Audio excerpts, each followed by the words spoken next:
Hey, here we are live again, and welcome once again to take two of the Marcus G. And some of you kindly reported in. It froze a bit, you know. This is all a bit new. It's all a bit technical for a dyslexic comedian. But hey, we've got our producer, the one and only Nigel Cross in central London, controlling all of this from afar. So yeah. So anytime now, we will be actually getting Marcus G, or Marcus Hamilton Gibson, as he's to use his full name, as it were. Yeah, about 25 years. Here he is, the man himself. Good evening. Ready, man. Look at you. Woo!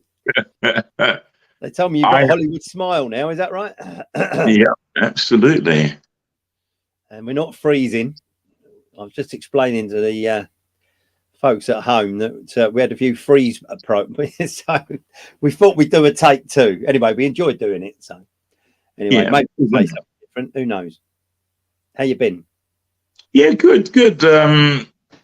Booked my flight to LA for Oscars weekend, so I'm super excited. Oh. And Mackie boy is waiting there for you. Yeah, he is. And what's her name? Miss for I can't remember her name now. Next door, there's a lady lives next door. Amanda. Amanda, correct. That's what I was trying to give you a surname, wasn't it? Yeah, Amanda. Yeah. I think she'll be partying with you. If you can't open the door, she will. One of you will get through anyway. That's for sure. That's what we'd like to hear. Was it Adele's party you got into? Wasn't it when you the first time I went out there, we got an invite to Adele's house when she was at the Oscars, winning the Oscar for Best Original Song, Skyfall. We were at her house partying with a lot of people that had come over from London, you know, some celebs. Is it Elton? Sorry? No, not Elton, is it? Where is she? She's just down the road from Elton, isn't she? I'm not sure about that, but we were out the night before. We'd had dinner in the Mondrian Hotel, which is on Sunset Boulevard, and it's not far from Chateau Marmont, which is a famous hotel in Hollywood for people that don't know, where all the Oscar nominees stay the night before the Oscars. So it's one of those places that, you know, to be on Oscars night in Chateau Marmont, which I've done, it's mind-blowing. It's just electric. Really, really never kind of experienced that atmosphere anywhere. So we went the night before the Oscars. So that Saturday night, we've had dinner at the Mondrian. We've gone to the hotel to have a look. I tried to get us in, but we couldn't. But right round, just down the road, about 100 yards, is the Chateau Marmont wine bar. And we've gone in there, and there are people sitting at the desk with names and all that, but we walked in. And then we've only been in there 2 minutes, and a girl's heard me talking, and she said, "Oh my God, are you from London? You must know my friend Adele." I swear it's only what happened to us. And she says, "Would you like to come to a party tomorrow?" He said, "Yeah." And we went along. We were in radio contact with this girl. And then as we pulled up on a drive on Laurel Canyon Boulevard, we lost radio contact with her. The phone cut out. So we sat on the drive thinking, you know, what are we going to do next? And then a car pulls up. Out jumps Mark Smith, who used to be Rhino in The Gladiators. And because him and Mac live out in Hollywood together now, you know, they know each other. He's going, "Hello, mate, how are you?" And I worked with him many years ago, and I know him. So he said, "Bloody hell, what are you doing here?" And we walked in with him. That's superb. Yeah. Was absolutely. Is that where you saw was it Out of the Rocky movie, wasn't it? I always forget his name now. Blonde fellow. That's another time. That's another story. It's all in the book. You'll have to read the book, Adrian. The book. That's what we're here for, isn't it? Talk about the book. Yeah. I done it wrong last week. What is it? Buzzing with the Bees. Am I right? Have I got it right this year? Buzzing with the Bees from Brentford to Hollywood. That wouldn't have anything to do with that T-shirt you got hanging on the wall behind you by any chance, would it? That shirt is a Brentford shirt from, I think it was 2011, when they got to the Johnson Paint Trophy final. That's one of the shirts signed by the players from when we won the regional final. You got a final in the south, final in the north, and they both go at Wembley. So we played Carlisle at Wembley and lost 1-0. But, it's nice to have the shirt as a memento. One of my dear pals, Mike, gave me that as a birthday present last year. I hear you talk about Mike a lot, actually, yeah. And there's the book, of course. Look at it. Woo, woo! A little, as we said last week, we've actually got the scoop, haven't we? We're the first people to actually have that on the programme. You are. Basically, I'm just finishing it up now. The book, I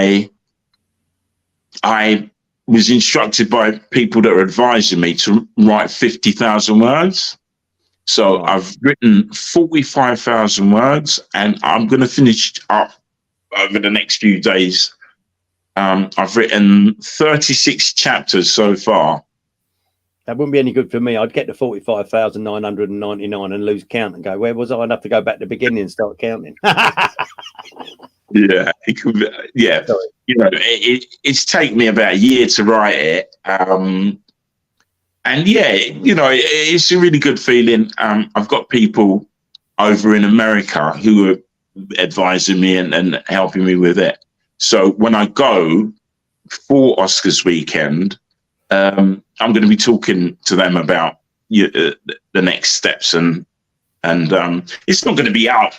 It probably won't be out for another 6 months or a year, but you've got to build it up, haven't you, these days with the Amazon and all the rest of it? You've got to start talking about it, otherwise, you're in trouble. Anyway, knowing you'll probably end up making it into a movie. I can see that. Have you thought about it being a movie? Would it make a movie, do you think? Yeah, anything's possible. Anything's possible. Marcus, could you see me being a good Marcus? Do you think I could do that? Well, in this day and age, anything's possible right here. I baited you there, didn't I? I thought he's going to have a little grenade in there and see what you come out with. Because you actually want to be the first black James Bond, don't you? Listen, I'm getting a bit long in the tooth for that. I think I'm going to have to settle for being a James Bond villain now. Did you practice My Name's Bond? Can we have a little dummy run of that? Just in case there's a... Just in case. The name's Bond. James Bond. 007, License to Kill.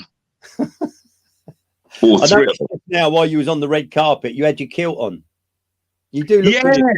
Well, as you know, I create comic characters to go with my wild and wacky accents. And I created a comedy character. But hey, I've got to be honest with you, he's very Scottish and he goes on like that. Do you know what I'm done about? So I decided when I went to Hollywood that I'd wear the kilt. And everybody loved it. Everybody loved it. There's a guy that I think you've appeared in one of his films. I met him for the first time that night when I was wearing the kilt, and he came over to me and he said, wow, you look amazing. Love the outfit. I want to talk to you about a potential part for you in one of my movies. So I was like, cool. And he came back later in the evening and he had a couple of drinks. You know what Jules is like? And he was like, yeah, man, you look fantastic. I definitely need to talk to you. Then I spoke to John Campbell, who is our main boy over in Beverly Hills. And he said to me, yeah, he's a really cool guy. He's making a gangster movie. I'm going to be in it. So if he wants you in it, just jump at the chance. So he came back to me and he said, look, I'm doing this movie. I got a part. I want you to read it. I think you're going to be fantastic. So I said, yeah, that sounds good. And he said, look, there's only one thing. Don't take this offensively, but can you do a more kind of gangster Cockney accent? So I said to him, of course I effing can. My mates are gangsters, you know what I'm saying? All right, geezer, don't worry about it. I'll sort it out.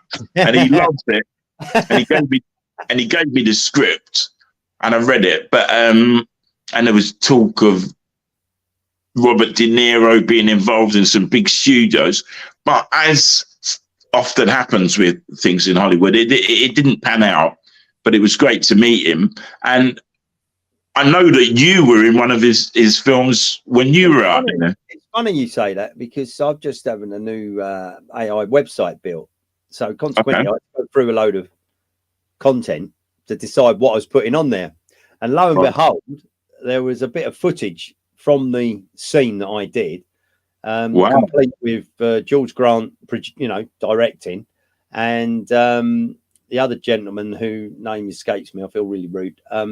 Who suddenly passed away. He was a real Hollywood character. Had done all the parties, where all these sort of partying went on that everyone's not allowed to talk about. Long before long before we were born, I think. But anyway, so yeah, he's. I might try and look up the name, actually, because I did contact Mac to find his name out, because I felt awful. I forgot it last week. But I might have a look while we're standing here having a conversation about it, because we should actually give him the recognition, because he was a very, very, he was working with George Clooney the week before he was working with me. So hey, bit of name dropping there, if you don't mind. Rubbing shoulders, as you do. So I've got a great story in the book where I've got a great photograph with Lisa Snowdon, who used to present Britain's Next Top Model. Yeah. I met her actually. I met her at that when it was being recorded, actually, up in London. And she's interestingly, she's on my social media as well. So I watch her. She's a grafter, and a really odd thing has happened recently. Being as you mentioned, or I'll just throw this in there. Is well, it was really 2019. It kept happening everywhere I went. She went. I think she was stalking me myself. But, I was having a coffee down the front at Eastbourne, and she was in there getting a coffee. I was in luggage getting when I flew in from Los Angeles, and she was standing waiting for her case to come round. I nearly said to her, "I said, you follow me about?" Or what, But anyway, I've got a news. And you've met. I don't know if you know the link that you've missed there. That Lisa Snowdon was dating George Clooney for years. Yeah. So it's all a very, very small world in this industry. Yeah. Going back to Jules's movie, and the guy I couldn't think of, his name is Clement von Frankenstein. Frankenstein.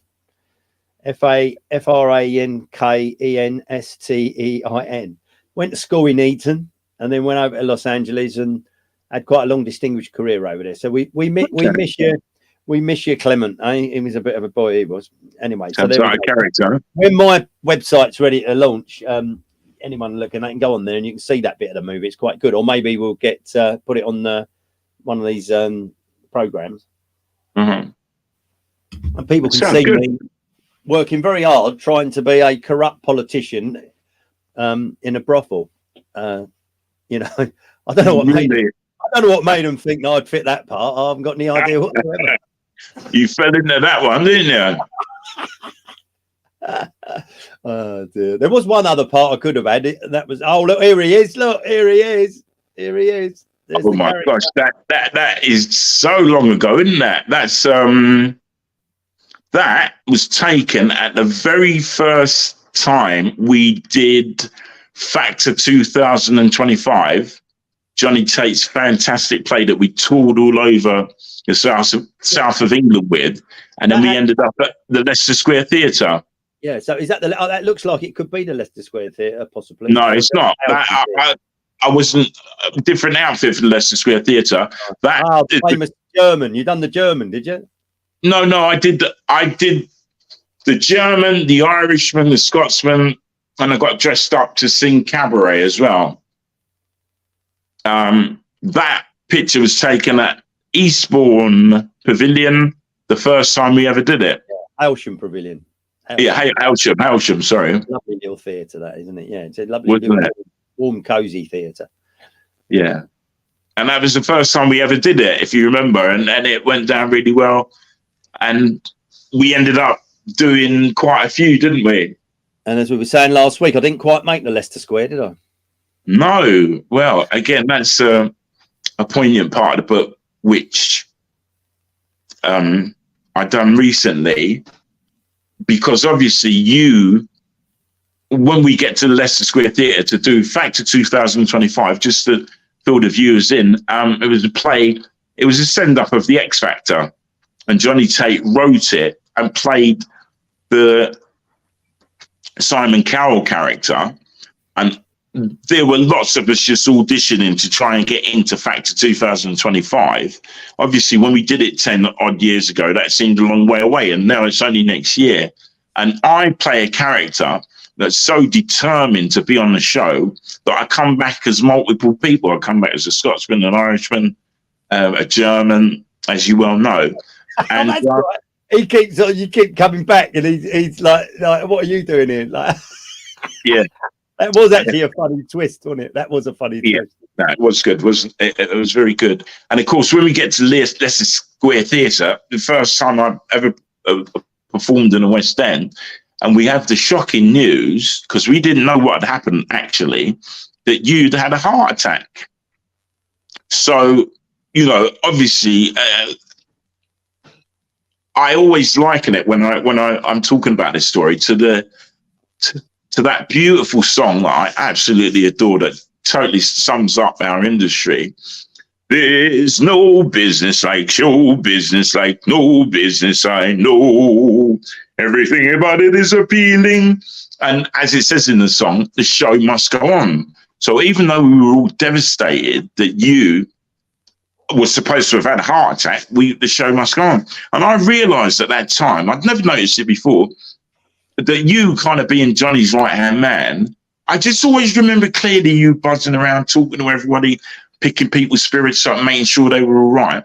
And because you weren't there, I ended up doing that. And even though I've got to think about 4 different parts, etc.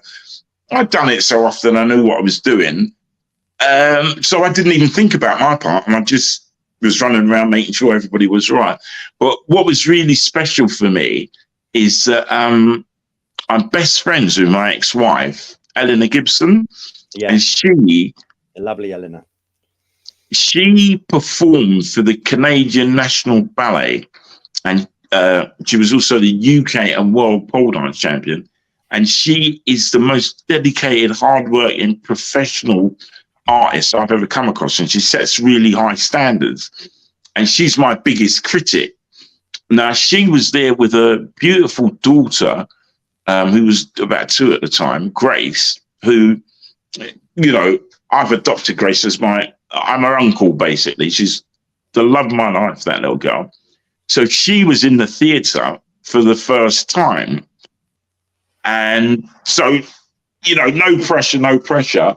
But when we did the play, and I really think it was like you were amongst us that day. We were so fired up and wanted to do a good show for you as well.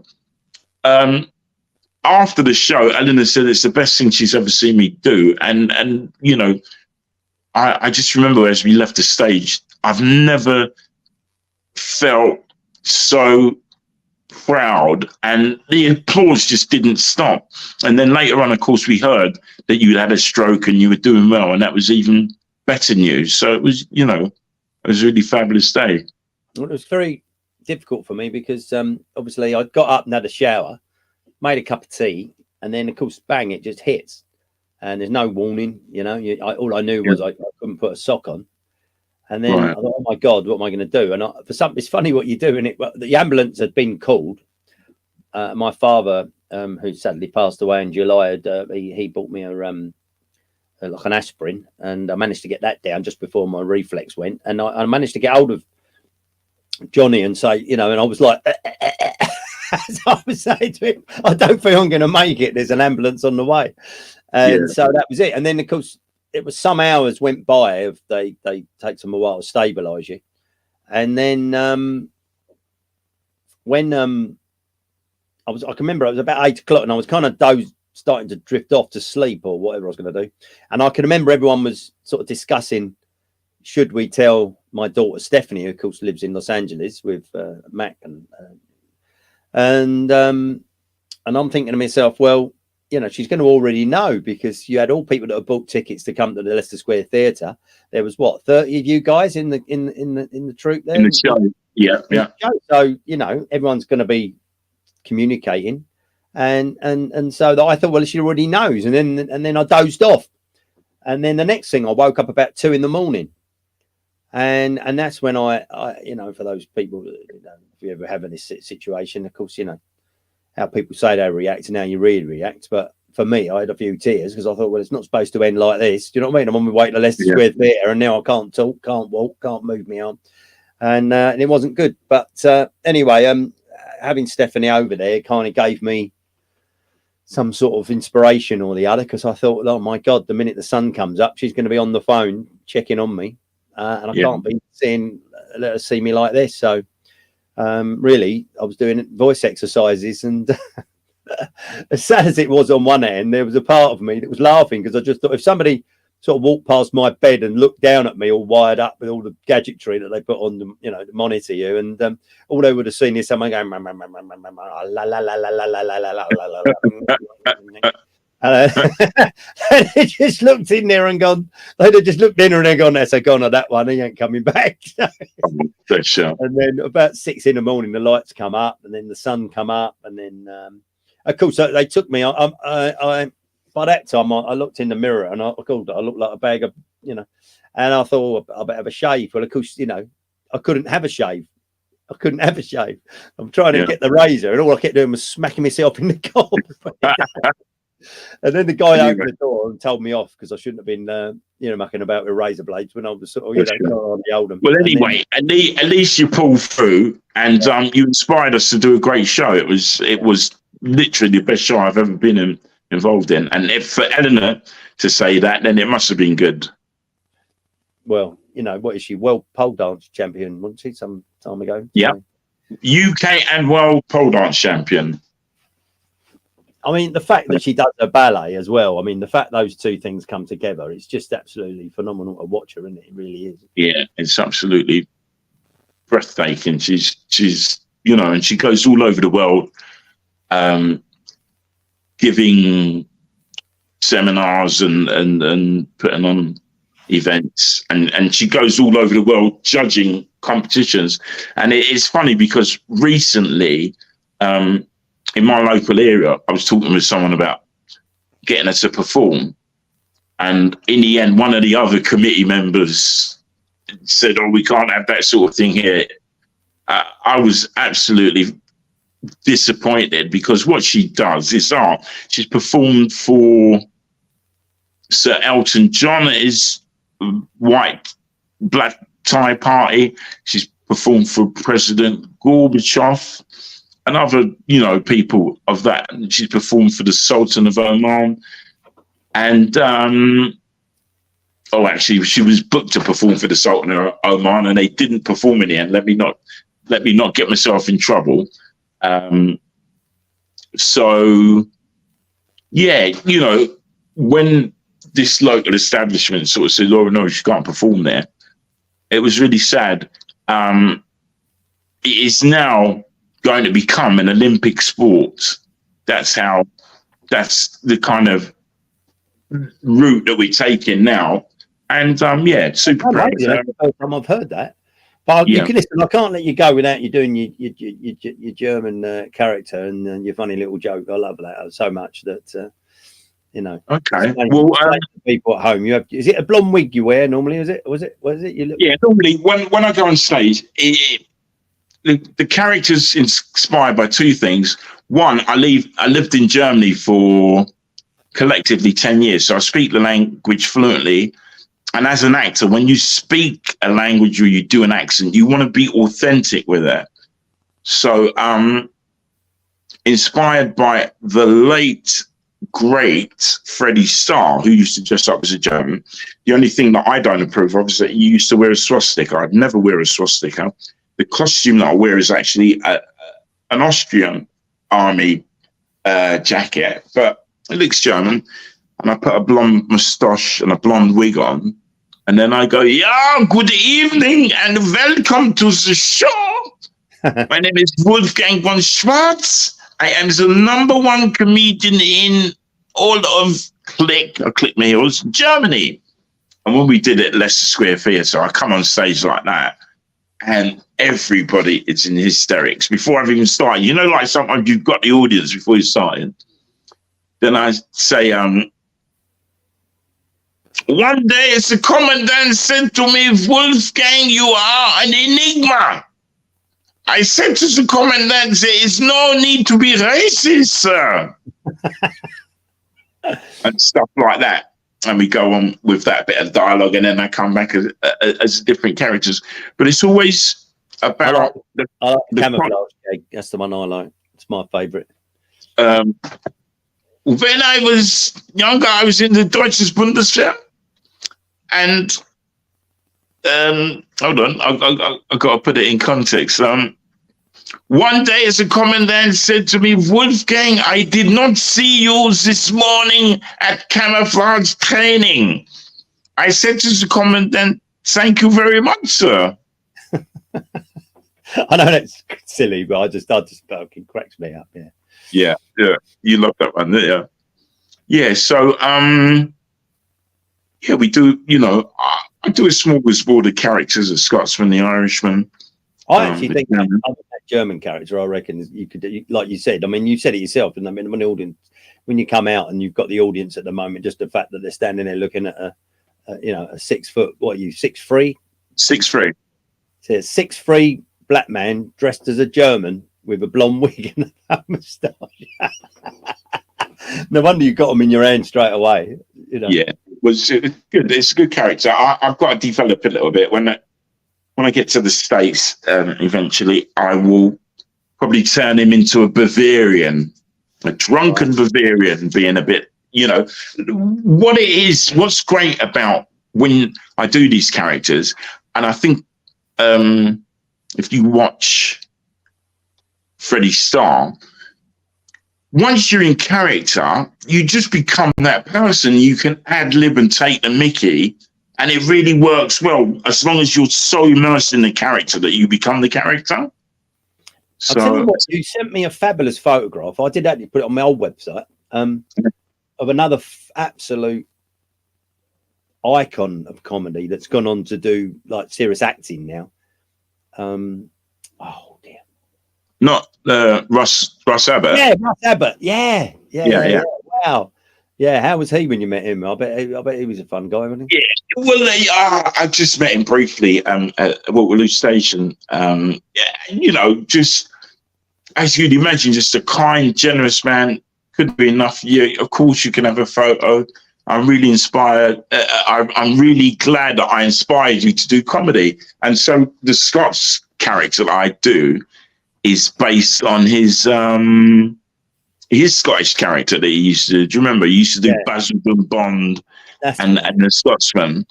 So I always feel so blessed and lucky that I've got to meet a lot of the.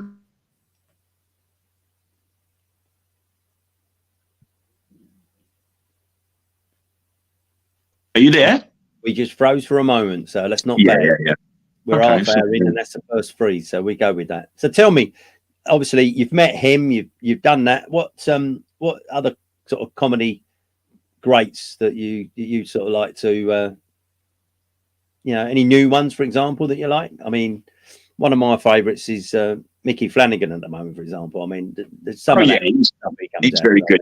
good. You can't go. Yeah. Well, only the obvious. I was really inspired by Eddie Murphy when I was younger.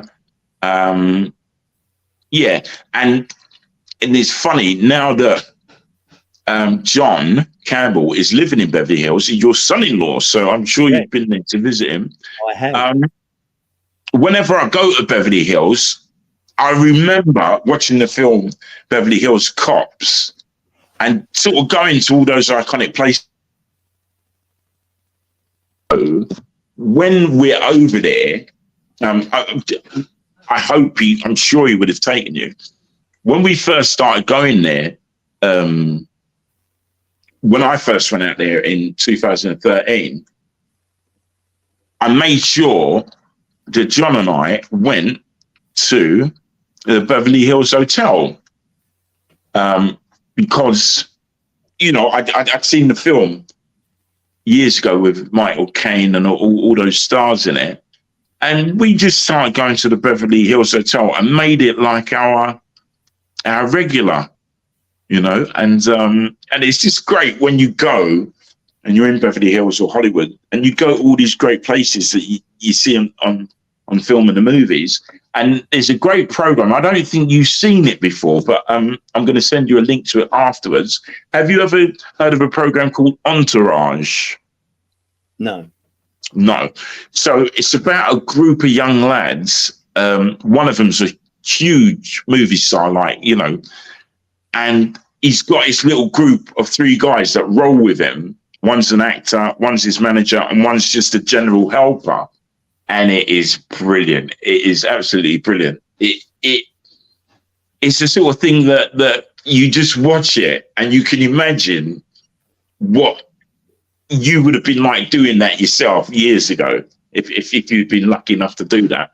And again, when I watch that, I see lots of places that we go to when we're over there.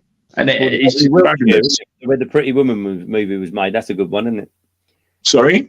The Beverly Wilshire Hotel, where Pretty Woman was made, yeah. Yeah, that's it. And there's another hotel down in downtown Hollywood, isn't there, that Matt goes to, but his Taylor used to be. Not the W. The W? I think so. There's right along the wall. There's, there must be 20 big posters of all different movies that have been made there over the years. It's got a big fountain in the middle of it, you know, and things like that. Yeah, I can't think of one. But there are just so many places that you go to. When I was there in 2019, I think it was, I got a photo with an Oscar, which I tell about in my book, and we were in the Beverly Hills Hilton. All dapper. Oh, there it is. You've got it for me. I'm so impressed. Yes, that was at the Beverly Hills Hilton, and it's such a funny story that goes with that. I can give away a bit of the book. It's all in the book, but we're at the Beverly Hills Hilton, and we got there a little bit early to pick up our tickets. And we get there, and there are quite a few people, big foyer. There's about 30, 40 people there already. And I see these little kids walking along with an Oscar, and they're all in their typical black tie, penguin suit, etc. And never want to miss a photo opportunity. In my mind, I calculated if they thought I was important, they'd give me the Oscar for a photo. So I went, excuse me, gentlemen, I think you need to bring that over to me, or you may regret not having taken the opportunity. And everybody in the foyer is looking at me like, who is this? And these little kids are only about 12, 13. They've run over to me and they've given me the Oscar. Now, it was like having a premonition because I knew what was going to happen next. I was with my dear friend, DJ Rubber Ron, who'd come over. And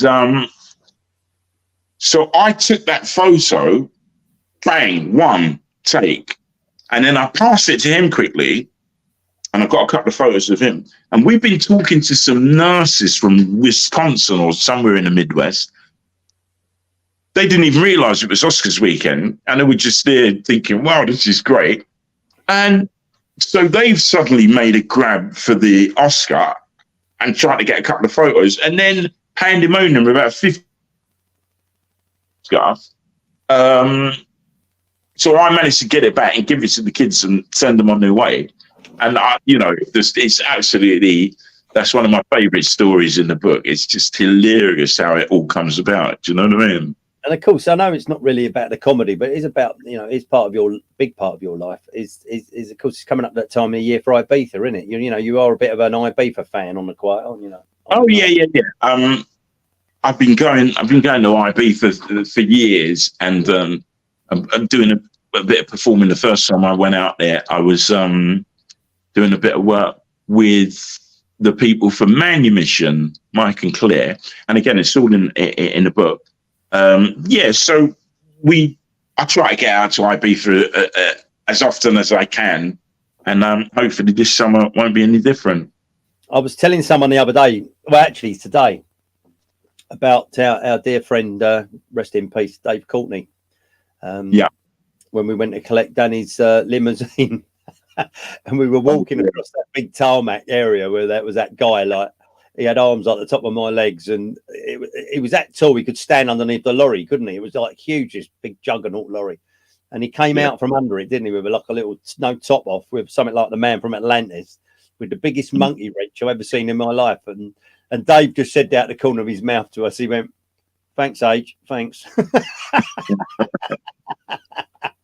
And then, as we were walking towards him, like the Magnificent Seven, all of a sudden the guy went, "Hello, Dave," and yet again Dave went, "Thanks." He went, "That was handy, wasn't it?" Yeah, that was funny. Yeah, we went the other side, the same thing. We're walking towards and the bloke went, "Hello, Dave." And I thought, blimey, that's handy for snatching back a vehicle, a big limo. We went and got, didn't we, for our Danny? So you think they've both gone, haven't they, Danny and Dave now? It's crazy, it's a shame. What was Danny? 37, wasn't he? Youngster, wasn't he? Yeah, this year. Yeah. Well, we went and saw him on the first week of October after his initial sort of being initially taken into hospital, and then we just got the funeral was just done before the lockdown started. So that'll show you that's a few years gone by already, and there you go. So for anyone listening, Danny was 20-year friendship with us, wasn't it? And just an absolute beautiful guy. And for a long part of his career, he run a limo company. So we used to be jumping in and out of limos and tearing around, for a good. We had a good 10 years of fun out of it. He was special, and he sadly got a brain tumor, and they cut it out and they took his blooming head off, done everything, got it better. He then went on to win a business award. He was the best salesman in the world, and then boom, caught up with him, and we done everything, didn't we, to try and save him? Yeah, it wasn't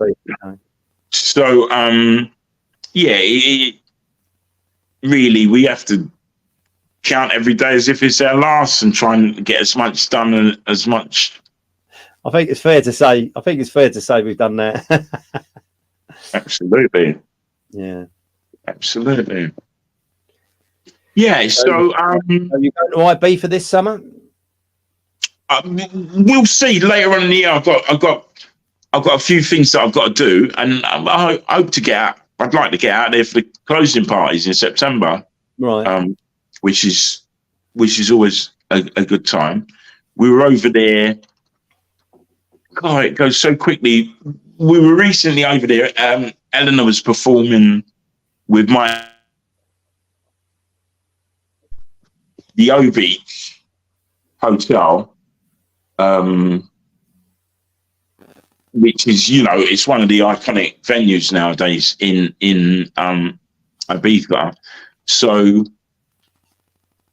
so I'm hoping to get over there again, and see the boys and girls. You can never get. I can never get enough of that place. It's just such a beautiful atmosphere. You haven't been there yet, have you? I'll have to take you over there. Well, Ibiza, funny enough, was one of the first sort of seaside, if you want to call it that, or Mediterranean resorts that I think I went to from memory. Oh, okay. You went there back in the day. But a long time ago. And and then of course, obviously, it was all people topless on the beach, and my good lady wife at the time, she wasn't too impressed with me when they came and sat down by the side. She swore blind though. She went, "It was your fault." Yeah. You encouraged her. Oh dear.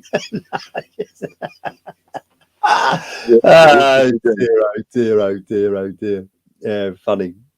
Yeah. You were in San Antonio. I was on the other side. Sorry, I didn't mean to cut across. I was on the other side of the bay, where you normally go San Antonio, don't you? Somebody where all the fun and games is. No. The only time we've only started going to San Antonio now because the Ibiza town, and you've got all clubs like Pasha, my pal Africa Vaughan runs Pasha. He used to run the Funky Room in Pasha. So we would always be in Ibiza town. It was closer to places like Space and so on. Back in the day, San Antonio was a bit frowned upon. But since the guys have opened.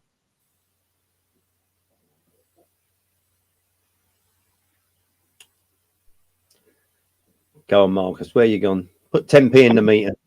I'm back. I don't know. It just I have to keep touching the screen with my finger, or else it'll fade out. Don't know why. Well, it's because it's probably half an hour before it drops out, or something like that, or 10 minutes. Okay, and we have been going for 41 minutes, mate. So that's not too bad. But what I'll do is I'll send you. I'll speak to you when I'm out in Hollywood. We look forward to it. Apparently, John and I are going to be at the Academy Award Museum on Oscars night. Got you, right. So, which is, I've written in the book, there's a hierarchy of places to be on Oscars night.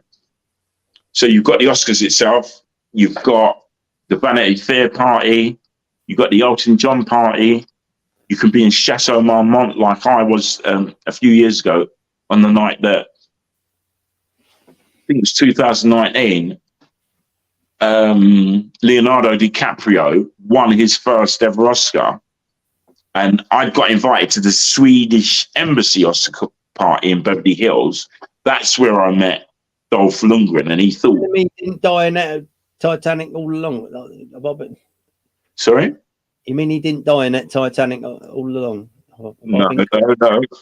It's CGI, mate. They made him look like he died, but he was back. He won his first Oscar in 2019. We've been to the Swedish Embassy Oscar party, and then we go to Chateau Marmont. I tell you, what a buzz! One of the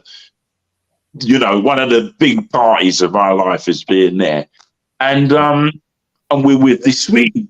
Maybe we'll do one when you get back, and we'll do a few clips, and we can show people, what's going on over there. That'd be good fun. Yeah. So we're on a table with all these Swedish people. And the girl next to me says, "Oh, my best friend's just won an Oscar." And I'm like, "What?" And I said, "Where is she?" She said, "She's upstairs getting changed. We're going to go to the Vanity Fair party." So as I said, I couldn't be cheeky and go up and get a picture with the Oscar. And she's gone, "Well, maybe later. She's a bit busy now, and we're going to go to the party." So at least I asked. And then the following year, I did get that photo. So, yeah, what was I saying? I was saying that we went to the Beverly Hills. I can't remember what I was talking about, Ada. I've got to that age. Well, I'll tell you, we haven't talked about your singing. You're quite good at banging a tune out, aren't you, now these days? Yeah, I started singing years ago. I used to sing with a cover band called Phony M, and we used to tour all over the place. I didn't do it for a little while, but I started doing it again, and I will be doing some stuff this summer. Phony M. Mind you saying that, I had a meeting yesterday. We're going out. Laughter and Lyrics. Okay. Got a lovely young lady who Larissa.